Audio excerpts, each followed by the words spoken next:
এবার প্রকাশ্য সভা থেকে তৃণমূল বিধায়ককে, পলাশীপাড়ার তৃণমূল বিধায়ক মানিক ভট্টাচার্যকে এক প্রকার নিশানা করলেন কৃষ্ণনগরের সাংসদ মহুয়া মৈত্র। সরাসরি তিনি কি বললেন একবার প্রথমে অ্যাম্বিয়েন্সটা আপনাদের শোনাই, কি বলেছেন তিনি, তারপর আরও কিছু সামনে রাখবো। একটু অ্যাম্বিয়েন্সটা শুনুন, দেখুন।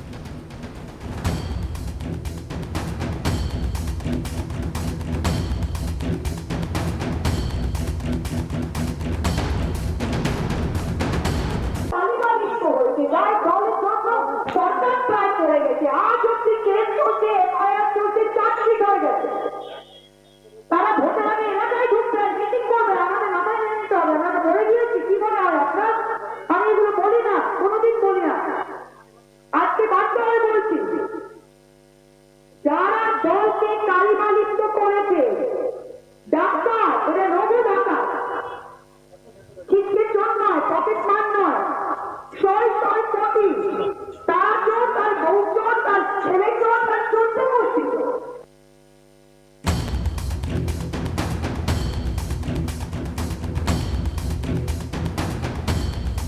শুনতেই পাচ্ছেন, শুনতেই পেলেন কি মন্তব্য করলেন মহুয়া মৈত্র, কার বিরুদ্ধে করলেন এই মন্তব্য। সরাসরি একটু পরোক্ষভাবে হয়তো নিশানা করলেন পলাশীপাড়ার তৃণমূল বিধায়ক মানিক বাবুকে, সরাসরি মানিক ভট্টাচার্যকে নিশানা করলেন তৃণমূল সাংসদ মহুয়া মৈত্র। বলছেন তিনি তো চোর, তার পরিবারও চোর। এই প্রথম বেনজির আক্রমণ করলেন এইভাবে মহুয়া মৈত্র তৃণমূল বিধায়ক সম্বন্ধে। মহুয়া মৈত্রের নিশানায়, অর্থাৎ সাংসদের নিশানায় বিধায়ক। আবার অদ্ভুতভাবে বুঝলেন দুজনেই তৃণমূলের। এই যে কথায় কথায় বারবার বলা হয় তৃণমূলের গোষ্ঠীকুন্দল একেবারে প্রকাশ্যে, তৃণমূলের নেতা নেতৃত্বদের জিজ্ঞেস করলেই তারা বলেন না না না ওসব আবার কি, ওসব তো একটু হয়েই থাকে। তার কারণ বড় হচ্ছে পরিবার, পরিবার বড় হলে বাসন এক জায়গায় থাকলে একটু তো খুঁটোখুটি হবেই, আওয়াজ হবে, খুব স্বাভাবিক বিষয়। কিন্তু প্রশ্ন যখন স্বয়ং মুখ্যমন্ত্রী মমতা বন্দ্যোপাধ্যায় বলছেন, যখন সমস্ত দলের ভাবমূর্তি নিজের হাতের রিমোটে রেখেছেন, তারপরে সাংসদের এহেন মন্তব্য সত্যিই কি রাজনৈতিক প্রকাশভঙ্গিকে আরও বেশি পরিমাণে নেতিবাচক দিকে প্রগাঢ় করে দিল না? জানার চেষ্টা করবো। এই মুহূর্তে রয়েছে আমাদের সঙ্গে আমাদের প্রতিনিধি রূপম।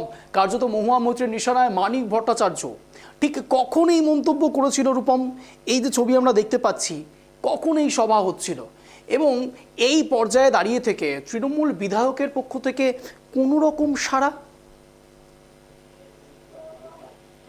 তোমাকে জানিয়ে রাখি, যে ঘটনা সামনে এসছে সেটা কিন্তু একেবারে তৃণমূলের অভ্যন্তরের ঘটনা, এবং সব থেকে বড় কথা গতকাল ছিল এই পলাশীপাড়া বিধানসভার অন্তর্গত বর্নিয়া যে সমবায় সমিতি, সেই সমবায় সমিতির মাঠে একটি কর্মী সভার আয়োজন করেছিল তৃণমূল কংগ্রেস, এবং সেখানে বক্তব্য অর্থাৎ কৃষ্ণনগরের সাংসদ ঠিক সে সময় একেবারে তৃণমূল বিধায়ককে কটাক্ষ করতে ছাড়লেন না তিনি। এবং কটাক্ষ কি, তিনি ডিরেক্টলি বলছেন যে মানে নাম না করে যে মানিক ভট্টাচার্য চোর, তার গোষ্ঠী চোর, তার ছেলে চোর, মেয়ে চোর, বউ চোর, যেটা যা পেরেছেন বলেছেন আর কি। এবং সব থেকে বড় কথা, তৃণমূল সাংসদের মুখের ভাষা, সেটাই তো প্রশ্নের মুখে অঞ্জন। সেখান থেকেই প্রশ্নটা উঠছে, যখন একদিকে যখন রাজ্যের শাসক দলের সুপ্রিমো বলছে দলে কোনো গোষ্ঠী কোন্দল নেই, দল নিজের হাতে সামলাচ্ছেন, অপরদিকে অভিষেক বন্দ্যোপাধ্যায়ের বজ্র আটুনি, সেক্ষেত্রেও এই দুজন মানুষ থাকার পরেও একজন সাংসদ। হ্যালো, হ্যাঁ রূপম বলো। একদিকে যেমন অভিষেক বন্দ্যোপাধ্যায়ের বজ্রঘাটনি, অপরদিকে মুখ্যমন্ত্রীর এই যে নিজের হাতে করে দল চালানো যখন সমস্তটাই সময় জানে এবং রীতিমতো ঘোষণা করে বলে দেওয়া, সেখানে তৃণমূল সাংসদ আবারও বিতর্কিত মন্তব্য করলেন। শুধু তাই নয়, একের পর এক বিতর্ক কিন্তু মহুয়া মৈত্রকে ছাড়ছে না। কারণ কোনো সময় তিনি দলের অভ্যন্তরে থেকে দলের বিধায়ককে অপমানিত করছেন নাম না করে, কোনো সময় অন্য বিষয়ে তিনি খবরের প্রচারে আসছেন। তবে সব থেকে বড় বিষয়, একজন বিধায়কের বিরুদ্ধে এরকম যখন কটাক্ষ তিনি করছেন, তখন তার ভাবা উচিত ছিল যে একটা দলে থেকে আরেকজন দলের বিধায়কের প্রতি তিনি যে এই কথাগুলো বলছেন, সেটা একেবারে দলীয় কর্মীদের কাছে ভুল বার্তা পৌঁছচ্ছে। তার কারণ তোমাকে জানিয়ে রাখি, আর কদিন পরেই 26-এর নির্বাচন, হাতে গোনা কিছুদিন বা কয়েক মাস, ঠিক তার আগে কিন্তু রীতিমতো রণকৌশল সাজাতে শুরু করেছে একের পর এক রাজনৈতিক দল। তবে তার মধ্যে তৃণমূলের যে অন্তর্কলহ, সেটা যে প্রকাশ্যে রয়েছে, তার কিন্তু একেবারে অভূতপূর্ব প্রমাণ পাওয়া গেল। আরো বেশি উল্লেখযোগ্য বিষয় একটা রয়েছে, তা হলো 27 তারিখ অর্থাৎ আগামীকাল মেগা সম্মেলন রয়েছে, রাজ্য সম্মেলন রয়েছে তৃণমূলের। একেবারেই অঞ্জন, তোমাকে জানাই, একদিকে যেরকম রাজ্য সম্মেলন, যেখানে 26-এর বার্তা 27-এ দেবেন রাজ্যের মুখ্যমন্ত্রী, ঠিক সেরকমই এই যে ঘটনা সামনে আসলো তা অন্যান্য তৃণমূলের মধ্যে, এর মধ্যে কিন্তু একাধিক বিধায়কের সাথে যোগাযোগ করেছিলাম, এবং এই যে মানিক ভট্টাচার্য, তার সঙ্গেও আমরা কথা বলার চেষ্টা করেছিলাম, কিন্তু প্রত্যেকেই কিন্তু কোন রকম প্রতিক্রিয়া দিতে চাননি। তাহলে কি, যে একমাত্র দলের জেলা সভাপতি যিনি রয়েছেন কৃষ্ণনগর উত্তরের মহুয়া মৈত্র, তিনি যে মন্তব্য করছেন, অর্থাৎ জেলা সভাপতির বিরুদ্ধে গিয়ে কোনো কথা বলবেন না, সেই কারণেই কি মুখে কুলু পেটেছেন, নাকি দলীয় কোনো চাপ রয়েছে তাদের ওপর, বা এই মহুয়া মৈত্রের মন্তব্যের পর পাল্টা মন্তব্য দিলে তারা কি শোকজ হতে পারেন, বা অন্য কোন রকম প্রতিক্রিয়া দল নিতে পারেন কিনা, সেই ভয়ে মুখে কুলুপ পেটেছেন, সেটাই কিন্তু এখন প্রশ্ন। তবে সব থেকে আরো একটা বড় বিষয়, এই ঘটনাকে কেন্দ্র করে কিন্তু রীতিমতো এখন আসরে নেমেছে রাজ্যের বিরোধী দল বিজেপি।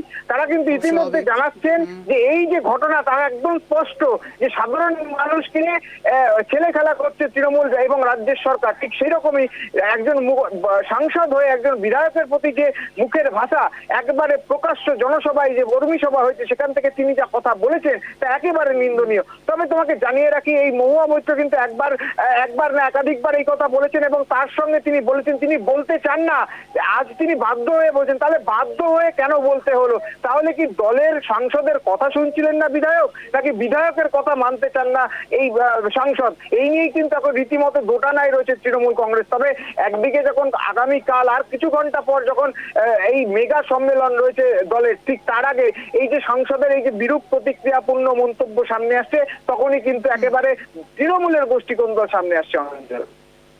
এবং যখন মহুয়া মৈত্র এই কথাগুলো বলছেন, তখন এই দলীয় সমর্থকরা যারা সেখানে বসে রয়েছেন, আমি যে ছবিটা দেখতে পাচ্ছি, তাদের মধ্যে ঠিক কি রিয়াকশন দেখা গিয়েছে রূপম? অর্থাৎ এর পরে পরবর্তীকালে যখন তিনি এখান থেকে বেরিয়ে গেলেন, তারপরে সেই সামগ্রিক জায়গার আবহাওয়া ঠিক কিরকম, কতটা উত্তপ্ত হয়ে পড়েছিল রূপম? দেখো অঞ্জন, তোমাকে জানাই, যখন মহুয়া মৈত্র এইসব কথা বলছিলেন, তিনি একবার বলছেন যে এই কথাগুলি, অর্থাৎ সে চোর, তার বউ চোর, তার গোষ্ঠী চোর, তার পরবর্তীতে এই কথার পরে কিন্তু একেবারে মুহুর্মুহু হাততালি পড়েছে, যেটা কিন্তু আমরা এই ভিডিওতে দেখতে পাচ্ছি স্পষ্ট, যে তৃণমূল কর্মী সমর্থকরাও হাততালি দিচ্ছেন। তাহলে কি এই যে কিছুদিন আগে জেলে যাওয়া মানিক বন্দ্যোপাধ্যায়, তাকে ডাক করানো, এই যে বিভিন্ন ঘটনা সামনে এসেছিল, বিভিন্ন দুর্নীতিতে তার নাম জড়িয়ে এসেছিল, সেক্ষেত্রেই কি তাকে একেবারে নিচু করতে এই ঘটনা হলো বা এই মন্তব্য করলেন তিনি, নাকি দলীয় কোনো নির্দেশ বা পরামর্শ মানছিলেন না এই বিধায়ক, বা সাংসদের সঙ্গে তাল মিলিয়ে কাজ করছিলেন না বলেই এই সুর কাটার একটা ঘটনা সামনে আসলো? তবে স্থানীয় যারা কর্মী সমর্থক, তারা কিন্তু রীতিমতো হাততালি দিয়েছেন। তার মানে তারা এনকারেজ হয়েছেন সাংসদের এই কথাতে, একদম সেটা স্পষ্ট বোঝা যাচ্ছে। আর এখন এটা নিয়েও এখন তৎপর হওয়া উচিত ছিল তৃণমূল কংগ্রেসের, যে এই সাংসদ এই মন্তব্য করার পর যেটা সামাজিক মাধ্যমে ভাইরাল হলো, সকলে পেল, সংবাদ মাধ্যমের প্রচারে আসলো, তারপরেও কোন রকম কোন সিদ্ধান্ত কেন নিচ্ছে না তৃণমূল কংগ্রেসের শীর্ষ নেতৃত্বরা? এটাও কিন্তু একটা বড় প্রশ্ন চিহ্ন দাঁড় করাচ্ছে দলের বিরুদ্ধে। যেমন পরীক্ষার আগে রিভিশন হয় রূপম, ঠিক তেমনই 26-এর বিধানসভা নির্বাচনের আগে ঠিক আগামীকাল 27 তারিখ আবারও হয়তো নতুন করে মলম লাগানোর চেষ্টা করবে তৃণমূল সুপ্রিমো, আবারও হয়তো চেষ্টা করবে নতুন করে বুস্ট করার তার সমর্থকদের, তার নেতা নেতৃত্বদের। নজর থাকবে। রূপম, অনেক ধন্যবাদ সঙ্গে থাকার জন্য। যে ছবি আপনারা ইতিমধ্যে দেখতে পাচ্ছেন ট্রাই টিভি বাংলার পর্দায়, মহুয়া মৈত্রের নিশানায় মানিক ভট্টাচার্য, অর্থাৎ আরেকটু ভালো করে বললে হয়তো আপনারা আরও বেশি পরিষ্কার হবেন। সাংসদের সুর, সাংসদের নিশানায় বিধায়ক, আবার দুজনেই তৃণমূল। কি অদ্ভুত! আমরা এই মুহূর্তে আমাদের সঙ্গে জুড়ে গিয়েছে রাহুল সিনহা, বিজেপি নেতা। রাহুল বাবু, আপনাকে স্বাগত ট্রাই টিভি বাংলায়। কথা বলছি অঞ্জন। বলছি রাহুল বাবু, কি হচ্ছে বলুন তো? মহুয়া মৈত্র সাংসদ, তিনি স্বয়ং বিধায়ক সম্বন্ধে, মানিক ভট্টাচার্য সম্বন্ধে শুধু চোর আখ্যা দিচ্ছেন তা নয়, তাকে চোর বলছেন, শুধু তাই নয় তার পরিবারকে পর্যন্ত চোর বলছেন। আমি বলছি এটা স্বচ্ছ ভাবমূর্তি তৈরি করবার চেষ্টা মহুয়া মৈত্রের, নাকি ভাষাগত চয়ন দিনের পর দিন রাজনৈতিক স্তরে ক্রমশ নিম্নগামী? রাহুলবাবু, না না, তৃণমূল কংগ্রেসে যে ওপর থেকে নিচ পর্যন্ত যে দুই ভাগে ভাগ হওয়ার যে কথা আমরা শুনছি, সেটা যে অনেক প্রবল, এর থেকে পরিষ্কার করা যায়। দলাদলির রাজনীতি তৃণমূলের কি ভীষণ ভাবে শুরু হয়েছে। এই রাজনীতিতে দেখা যাচ্ছে একদম শুরু থেকে নিচ পর্যন্ত এ তো শুধু চোর বলেছে, এই করেছে সেই করেছে। মালদায় তো আপনি দেখলেন, অন্যান্য জায়গাতে দেখলেন যে সুপারি কিলারদের পয়সা দিয়ে প্রতিদ্বন্দ্বী নেতাকে খুন করাচ্ছে। চারিদিকে একটা তৃণমূল কংগ্রেসের মধ্যে যে খুনোখুনি, নিজেদের মধ্যে যে লড়াই, বন্দুক থেকে শুরু করে এমন পর্যায়ে পৌঁছেছে যা আজকে এই রাজ্যের আইন শৃঙ্খলা ব্যবস্থাকেও নষ্ট করছে। আগামীকাল মেগা সম্মেলন রয়েছে তৃণমূলের। এর আগে এই ধরনের মন্তব্য এবং 26শে বিধানসভা নির্বাচনে এই মন্তব্য মেগা সম্মেলনে যা কিছু করুক না কেন, আপনাদের কি এক্সট্রা ডিভিডেন্ড দেবে? দেখুন, আমরা অপরের ঝগড়া এড়িয়ে আমরা চিন্তিত নই, কিন্তু যেটাই হোক, তৃণমূলের কুকর্মের জন্যই বাংলার মানুষ এবার তৃণমূল কংগ্রেসকে সমর্থন করবে না। তৃণমূলের অন্ধ সাম্প্রদায়িক নীতির জন্য বাংলার মানুষের সমর্থন এবার এমনিতেই তৃণমূল কংগ্রেস পাবে না। এবার কোথায় ঝগড়া, কার ভেতরে কি আছে, এর জন্য আমরা প্রস্তুত নই। আমরা প্রস্তুত আছি এইটাই যে তৃণমূল কংগ্রেস যেভাবে পশ্চিমবাংলার মানুষের অধিকারকে খর্ব করে দিচ্ছে, মানুষের পাওনাকে লুট করে নিচ্ছে, এরই প্রতিবাদে মানুষ গর্জে উঠছে এবং তারই প্রতিফলন আমরা আগামী নির্বাচনে দেখতে পাবো। অর্থাৎ তৃণমূল মুক্ত বাংলা, এটাই আমাদের এখন একমাত্র উদ্দেশ্য। সেই উদ্দেশ্যকে পশ্চিমবাংলাকে বাঁচাতে আমরা করব। আর এদের যখন যাবার ঘন্টা বাজতে শুরু করেছে, তখন আমরা এই জাতীয় এমপি এমএলএ কে বলছে চোর, এই যে অবস্থা, একজন আরেকজনকে মারানোর চেষ্টা করছে, খুন করার চেষ্টা করছে, অপমান করার চেষ্টা করছে। কালকের যে সম্মেলন আছে, সেই সম্মেলনকে কেন্দ্র করে অন্যান্য জেলাতেও এইরকম একই অবস্থায় সৃষ্টি হয়েছে। সেই জন্য আমি মনে করি ধ্বংসের পূর্ব মুহূর্তে যা যা ব্যাধি হওয়া দরকার, একই ব্যাধিতে তৃণমূল কংগ্রেস আক্রান্ত হতে শুরু করেছে। অনেক ধন্যবাদ রাহুলবাবু আপনার মূল্যবান সময় দেওয়ার জন্য। দেখতেই পাচ্ছেন, বিতর্কিত মন্তব্যে তৃণমূলের সাংসদ সরাসরি নিশানা করছেন তৃণমূল বিধায়ককে। পলাশীপাড়া তৃণমূল বিধায়ক মানিক ভট্টাচার্যকে সরাসরি নিশানা না করলেও পরোক্ষভাবে নিশানা করছেন মহুয়া মৈত্র। বিতর্কিত মন্তব্য তৃণমূল সাংসদের, শুধু চোর তাকে বলছেন না, সমস্ত পরিবার তুলে বলছেন চোর। কি হচ্ছে তৃণমূলে? 27শে মেগা সম্মেলন রয়েছে রাজ্যে। বারবার করে যখন মূল ব্যাটন ধরে রাখতে চাইছেন তৃণমূল সুপ্রিমো মুখ্যমন্ত্রী মমতা বন্দ্যোপাধ্যায়, তখন একের পর এক তৃণমূলের গোষ্ঠীকন্দর প্রকাশ্যে। কখনো বীরভূমের উদাহরণ আপনারা টানুন, অনুব্রত মণ্ডল, কাজল শেখ। এই যে দেখুন নদিয়াতে কৃষ্ণনগর সাংসদ, অন্যদিকে পলাশীপাড়ার তৃণমূল বিধায়ক। আরও ভুরি উদাহরণ রয়েছে। এই মুহূর্তে আমাদের সঙ্গে জুড়ে গিয়েছেন অধ্যাপক অম্বিকেশ মহাপাত্র। অম্বিকেশবাবু, আপনাকে স্বাগত ট্রাইব টিভি বাংলায়। কথা বলছি অঞ্জন। অম্বিকেশবাবু, অত্যন্ত সুস্পষ্ট যে 26শে বিধানসভা নির্বাচনের আগে প্রত্যেকটি দল নিজের আখের গোছাতে শুরু করেছে, নিজেদের একটু গুটিয়ে নিতে চাইছে। এবার সেই গুছিয়ে নেওয়ার মাঝে তৃণমূল সাংসদ, তৃণমূল বিধায়কের মধ্যে অন্তর্দ্বন্দ্ব একেবারে প্রকাশ্যে। শুধু প্রকাশ্যে নয় অম্বিকেশবাবু, সরাসরি মহুয়া মৈত্র বলছেন পলাশীপাড়া তৃণমূল বিধায়ককে চোর। অম্বিকেশবাবু, দেখুন, সারা রাজ্যের মানুষ তথাকথিত মামাটি মানুষ সরকারের সময়কালে অনেক অভিজ্ঞতা অর্জন করেছে। হাইকোর্ট, সুপ্রিম কোর্ট, সিবিআই তদন্ত, গ্রেপ্তার, জেলবন্দি, চাকরি বিক্রি, রাস্তায় যোগ্য শিক্ষকরা বসে থাকা, নিয়োজিত শিক্ষকরাও আতঙ্কে ভুগছে। এই সব পরিবেশ পরিস্থিতি বিবেচনা, এটা সব মানুষই বুঝে গেছে রাজ্যের শাসক দল তৃণমূল কংগ্রেস, যার সর্বময় নেত্রী মমতা বন্দ্যোপাধ্যায়, তিনি নিজেকে স্বঘোষিত সততার প্রতীক বলে ঘোষণা করেছিলেন এক সময়ে, এখন হয়তো পারেন না। এটা চোর, গুন্ডা, বদমাইশদের দল এবং এরা ক্ষমতার জন্য সবই করতে পারে। সংবিধানকে বিদ্যাঙ্গুষ্ট দেখাতে পারে, আইনের শাসনকে বিদ্যাঙ্গুষ্ট দেখাতে পারে। কিন্তু সংবিধানের নামে শপথ এখানে কি নেওয়া- পাওয়ারের খেলা বলুন তো? মহুয়া মৈত্র নিজে একজন সাংসদ, পাওয়ার পেয়ে রয়েছে। পলাশীপাড়া তৃণমূল বিধায়ক মানিক ভট্টাচার্য, তিনিও পাওয়ার পেয়ে রয়েছে। তাহলে এখানে কিসের পথের খেলা চলছে অম্বিকেশ বাবু? এবার এবার চোরেদের মধ্যেও কিন্তু মাঝে মাঝে ভাগাভাগি নিয়ে কে উপরে মানে কে বড় চোর হবে? নিচে নামবে, এই নিয়ে অন্তর্দ্বন্দ্ব থাকাটা অত্যন্ত স্বাভাবিক।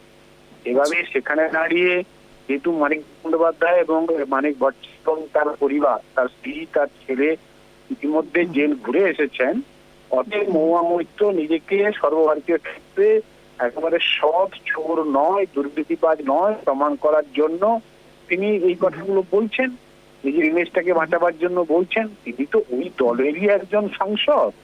অতএব যখন সাধারণ মানুষ এলাকায় সাংসদকে পাচ্ছেন, কোনো প্রশ্ন তুলছেন যে আপনি যে দলে বিলং করছেন সেই দলে আপনি বড় বড় কথা বলেন ঠিকই, কিন্তু আপনার এলাকার এই তো চোর, এই তো এই, তখন তিনি সেই লোকেদের অনুগত, যে তাদের দলের লোকেদের অনুগত যারা, তাদের কাছে নিজেকে পরিষ্কার করে বোঝাবার জন্য লোকমুখে সবার সামনে চোর বলে দিচ্ছেন, কিন্তু ভেতরে ভেতরে সেই চোরের সঙ্গেই আবার ঘর করবেন, তার সাহায্য নিয়েই ভোট জিতবেন এবং ক্ষমতায় থাকার চেষ্টা করবেন।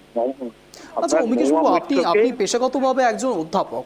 আমার শুধু একটি বিষয় জানার খুব ইচ্ছে, যে এই কিছুদিন আগে সম্প্রতি যখন এক্সাম চলছে, মাধ্যমিকের পরীক্ষা চলছে, সে সময় তো আপনিও দেখেছেন ট্র্যাক টিভি বাংলায় মুখ্যমন্ত্রী মমতা বন্দ্যোপাধ্যায় অভিভাবকদের সঙ্গে যখন কথা বলছেন, তিনি বলছেন যে এখন তো 80-90 পাওয়া কোনো ব্যাপারই নয়।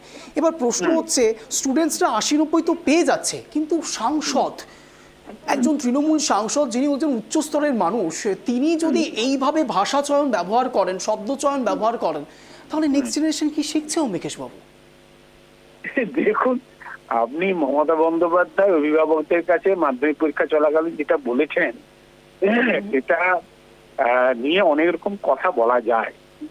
তা বলুন না। তিনি এটাতে শিক্ষার ভালোর জন্য বললেন না মন্দের জন্য বললেন, না শিক্ষাকে লাটে তুলে দেওয়ার জন্য বললেন, এই নিয়ে তর্ক বিতর্ক হতে পারে, কিন্তু আমি সেখানে নির্দিষ্টভাবে বলতে পারি একজন শিক্ষক হিসাবে তিনি শিক্ষাটাকে রসাতলে পাঠাবার সমস্ত বন্দোবস্ত করেছেন।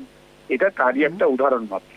আর একটা আর এই যেটা আপনি শব্দচয়ন? বললেন যে মহুয়া মৈত্র একজন শিক্ষিত মানুষ, পার্লামেন্টেরিয়ান, ভালো বক্তব্য রাখেন, তিনি যদি এই ভাষায় কথা বলেন, আরে দলটা তো তৃণমূল কংগ্রেস, তৃণমূল কংগ্রেসের যারা নেতৃস্থানীয় তাদের সকলেরই ভাষা তো আপনারা শুনেছেন। আপনি কল্যাণ বন্দ্যোপাধ্যায়ের ভাষা শুনেছেন, আপনি মদন মিত্রের ভাষা শুনেছেন, আপনি জ্যোতিপ্রিয় মল্লিকের ভাষা শুনেছেন, অম্বিকেশ বাবু, অনুব্রত মণ্ডলের ভাষা নিশ্চয়ই আপনি শুনেছেন। এখন অনুব্রত অনুব্রত মণ্ডল বলছেন মণ্ডলের বই ভাষা পড়তে। শুনেছেন, আপনি শওকত মোল্লার ভাষা শুনেছেন। এটা তো তৃণমূলের এরা সম্পদ। হ্যাঁ, এরা এই ভাষাতেই কথা বলতে অভ্যস্ত। মাঝে মধ্যে ওরা ভদ্রভাবে কিছু কিছু কথা বলে, সেটা লোককে দেখাবার জন্য, নাহলে মূল দলটা এইভাবেই। বুঝতে পেরেছি। অনেক ধন্যবাদ অম্বিকেশ বাবু সময় দেওয়ার জন্য। আপনারা শুনছিলেন অম্বিকেশ মহাপাত্র আমাদের সঙ্গে জুড়েছিলেন, অধ্যাপক। তিনি ঠিক কিভাবে দেখছেন, তার পারসেপশন কি, সেই পারসেপশন আপনাদের সামনে রাখলাম, তার এক্সক্লুসিভ বক্তব্য আপনাদের সামনে রাখলাম। একজন অধ্যাপক, তিনি এই শব্দচয়নকে কিভাবে দেখছেন, তার পারসেপশন অনুসারে, তার মতামত অনুসারে এই শব্দচয়ন সাধারণ মানুষের মধ্যে, বিশেষ করে ছোট ছোট খুদে যাদেরকে ট্যাব ধরানো হচ্ছে 11-12-এ, যাদেরকে 80-90 মার্কস দেওয়া হচ্ছে তাদের নিজস্ব মেরিটের খাতিরে, তারা কি শিখছে? একজন সাংসদ, পার্লামেন্টেরিয়ান, যিনি এত ভালো বক্তব্য রাখছেন, যিনি এত সুশিক্ষিত, সেই ব্যক্তি যখন এইভাবে কথা বলছেন, কি শিখছে? এই মুহূর্তে আমাদের সঙ্গে জুড়ে গিয়েছেন দেবু টুডু, তৃণমূল নেতা। দেবুবাবু, আপনাকে স্বাগত ট্রাইব টিভি বাংলায়। কথা বলছি অঞ্জন।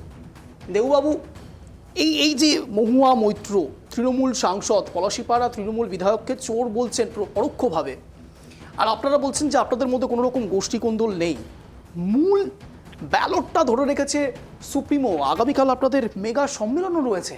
অভিষেক বন্দ্যোপাধ্যায় বলছেন পরিবার অনেক বড়, তাই একটু ঠুকোটুকি লাগতেই পারে। এই সেই ঠুকোটুকি নজির দেবুবাবু? দেখুন, বিষয়টা এখন কি বলেছেন ওরা তো না জেনে বলাটা ঠিক হবে না। বেশ দেববাবু, আপনার জন্য আমি আরেকবার শোনাচ্ছি, আপনি একটু শুনুন, আপনি ফোনে থাকুন, আপনাকে একবার শোনাই মহুয়া মৈত্র কি বলেছে, প্লিজ শুনুন। বলেছে কেমন পিসিআরকে একবার বলবো দেববাবুকে একবার শোনানো হোক, প্লিজ দেববাবু একবার শুনুন। দাঁড়ালে জেনে কথা বলবো। হ্যাঁ শুনুন। সরকার প্রায় করে গেছে, আজ অব্দি কেস চলছে, এফআইআর চলছে, চার্জশিট হয়ে গেছে। তারা ভোটের আগে এলাকায় ঢুকবে, মিটিং করবে, আমাদের মাথায় নিয়ে নিতে হবে। আমরা তো বলে দিয়েছি, কি মনে হয় আপনার? আমি এগুলো বলি না, কোনোদিন বলি না, আজকে বাধ্য হয়ে বলেছি। দেবু টুডু তৃণমূল নেতা আমাদের সঙ্গে জুড়েছিলেন এই মুহূর্তে, তাকে আমরা শোনানোর চেষ্টা করলাম। তিনি বললেন যে না শুনে তো বলা সম্ভব নয়। আমাদের পিসিআর ডিপার্টমেন্ট থেকে আমাদের সহকর্মীরা চেষ্টা করেছিলেন তাকে শোনানোর জন্য, কিন্তু বোধহয় তার ধৈর্যটা নেই, তিনি শুনতে চাইছেন না। তার কারণ গোষ্ঠী কোন্দল তো শুনতে চাইছেন না। কিন্তু মুখ্যমন্ত্রী মমতা বন্দ্যোপাধ্যায় বারবার বলছেন না, কোনো গোষ্ঠী কোন্দল বরদাস্ত হবে না। অন্যদিকে অভিষেক বন্দ্যোপাধ্যায় বলছেন বড় পরিবার হচ্ছে, একটু তো ঠুকোঠুকি লাগবেই। এই সেই ঠুকোঠুকির নজির হতে পারে। মহুয়া মৈত্র সাংসদ বিধায়কের এগেনস্টে বলছেন, তা আবার পলাশীপাড়া তৃণমূল বিধায়ক মানিক ভট্টাচার্যের বিরুদ্ধে বলছেন। আমরা কথা বলেছি অধ্যাপকের সঙ্গে, আমরা কথা বলেছি বিজেপি নেতার সঙ্গে, তাদের প্রত্যেকের মতামত ভিন্ন থাকতে পারে, বিরোধী শিবির ভিন্ন ভিন্ন মতামত রাখতে পারেন, অধ্যাপক তার আঙ্গিকে অনেক কিছু দেখতে পারেন, বলতে পারেন। কিন্তু তৃণমূলের সঙ্গে যখন কথা বলছি, তৃণমূল কেন ফোন কেটে দিচ্ছেন আমরা জানি না, কিংবা হয়তো যোগাযোগ বিচ্ছিন্ন হয়েছে নেটওয়ার্কের ইস্যুতে, আমরা ধরে নিলাম দ্বিতীয়টাই হয়েছে। কিন্তু প্রশ্ন এবং প্রসঙ্গ, মহুয়া মৈত্র তৃণমূল সাংসদ, একজন সুশিক্ষিত মানুষ, পার্লামেন্টেরিয়ান, তিনি বলছেন চোর, তাও আবার তাঁরই দলের বিধায়ককে। এই খবর নিয়ে ফিরছি, এই খবর নিয়ে আবারও ফিরে আসবো, কিন্তু সময় একটা ছোট্ট বিরতির। ফিরছি বিরতির পর, কোথাও যাবেন না, দেখতে থাকুন ট্রাইব টিভি বাংলা, বাংলার আপন।